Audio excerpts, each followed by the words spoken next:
Indonesia adalah negara kesatuan yang kaya ragam budaya, bahasa daerah, ras, suku bangsa, agama, dan kepercayaan. Keberagaman itu sudah berabad-abad hidup dalam kebersamaan masyarakat Indonesia. Bahkan oleh para leluhur, keberagaman itu dijadikan sebagai modal untuk membangun bangsa ini menjadi sebuah bangsa yang besar.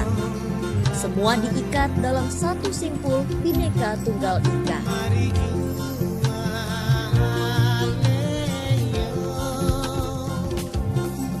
Secara sosial, budaya, dan politik, masyarakat Indonesia mempunyai jalinan sejarah dan dinamika interaksi antar kebudayaan yang dirangkai sejak dulu. Interaksi antar kebudayaan terjalin antar kelompok suku bangsa yang berbeda. Sejarah membuktikan bahwa kebudayaan di Indonesia mampu hidup secara berdampingan, saling mengisi, dan berjalan secara paralel. Kehidupan yang harmonis itu tercermin dari beberapa budaya daerah di Indonesia yang saling toleransi dan saling menghormati. Termasuk budaya Pela yang berkembang dan terjaga di Maluku. Pela menjadi salah satu contoh nyata kuatnya ikatan persaudaraan di tengah dinamika heterogenitas sebuah suku bangsa. Bahkan Pela telah ada sejak ribuan tahun lalu di negeri seribu pulau, Maluku. Perjanjian dalam Pela Gandong memiliki kekuatan di antara warga. Karena perjanjian ini lazimnya ditetapkan dengan sumpah, disertai kutukan yang akan menimpa salah satu pihak pelanggar perjanjian. Pela Gandong dianggap sebagai suatu ikatan persaudaraan antara semua masyarakat kedua negeri yang berlangsung terus-menerus dan dijunjung tinggi sebagai suatu perjanjian suci. Meskipun kedua negeri mencerminkan karakteristik yang berbeda, namun pada dasarnya mempunyai kesamaan-kesamaan nilai budaya sebagai modal dasar kebersamaan dan persaudaraan dalam menciptakan perdamaian. Hubungan Pela Gandong mempunyai efek yang sangat penting, di mana semua masyarakat turut serta menjunjung kebersamaan dan menjaga hubungan tersebut. Hampir seluruh kabupaten kota yang ada di kedua provinsi tersebut memiliki ikatan Pela antara satu negeri dengan lainnya. Salah satu contoh negeri yang membina hubungan Pela adalah negeri Batu Merah dan negeri Paso. Kekerabatannya bermula saat Maluku dikuasai oleh Sultan Ternate hingga ke Irian Barat dan Filipina.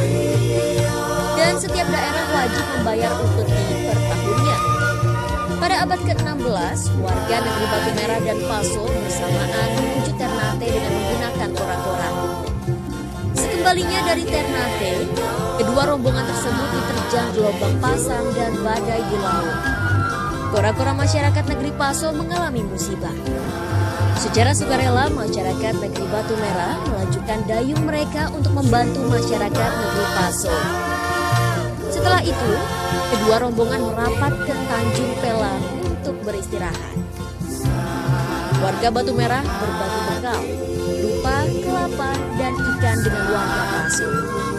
Dari sikap saling membantu inilah akhirnya kedua pihak mengangkat sumpah bersama dengan cara membalikkan sebuah batu dengan kondisi tangan berlumur darah. Dan hingga kini Paso juga menjadi wujud nyata kuatnya ikatan Pela antar negeri. Sejak pertama kali berdiri hingga saat ini, Masjid Nurul Islam telah mengalami beberapa kali pemugaran. Menurut Imam Masjid Muhammad Wamir, masjid ini dapat menampung hingga 600 jamaah. Selama proses pemugaran tersebut, masyarakat negeri Batu Merah senantiasa memberi dukungan moral dan material kepada negeri Paso. Negeri Batu Merah dan negeri Paso juga rutin menyelenggarakan tradisi panas Pela. Budaya ini merupakan salah satu identitas bagi masyarakat Maluku untuk mempererat tali silaturahmi antar negeri yang terkait sumpah dan ikrar saudara. Bentuk perayaan dengan menggambarkan kembali kisah awal ikrar Pela yang dilanjutkan dengan tradisi makan bersama.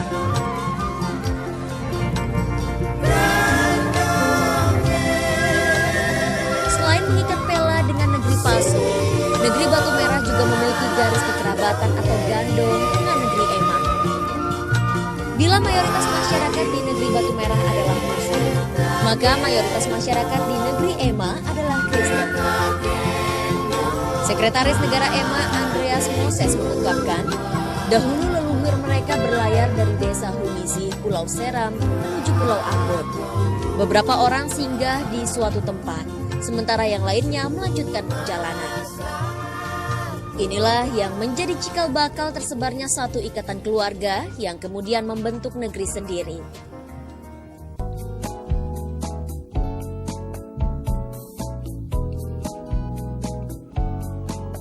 Realitas historis menunjukkan bahwa bangsa Indonesia berdiri tegak di antara keragaman suku bangsa, budaya, agama, ras, dan golongan.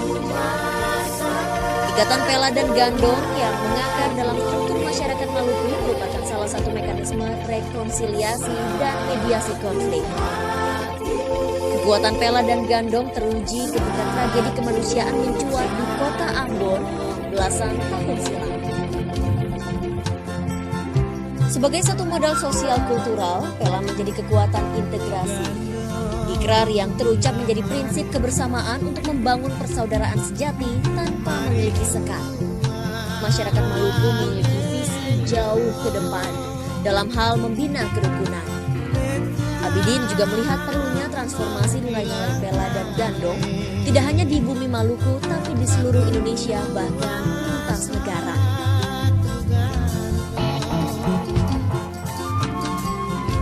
Senada dengan Abidin, menurut Ketua Majelis Pekerja Harian Sinode Gereja Protestan Maluku, Pendeta Wery Nusa, struktur masyarakat yang multikultural memungkinkan munculnya fenomena sosial yang bersifat bias. Karenanya masyarakat perlu memperluas sudut pandang untuk memberi nuansa baru terhadap nilai-nilai Pela dan Gandong. Selama ini Pela dan Gandong berhasil menjadi katup pengaman bila terjadi konflik. Meski begitu, idealnya penerapan nilai-nilai Pela dan Gandong tetap berjalan di setiap kondisi, tidak hanya saat muncul konflik. Selain itu, Abu Bakar menilai pentingnya penerapan konsep Pela dan Gandong dalam konteks kekinian. Ia optimistis mekanisme Pela dan Gandong dapat diterapkan di wilayah lain, tidak hanya di Maluku. Apalagi struktur masyarakat Indonesia pada umumnya memang identik dengan kebersamaan atau bui. Hal ini menunjukkan semakin lama ikatan kebersamaan di masyarakat, semakin kuat tingkat kerukunan. Pemerintah Provinsi Maluku bahkan tengah menyiapkan perkampungan lintas agama dan kultur sebagai wujud laboratorium kerukunan hidup umat beragama di Maluku.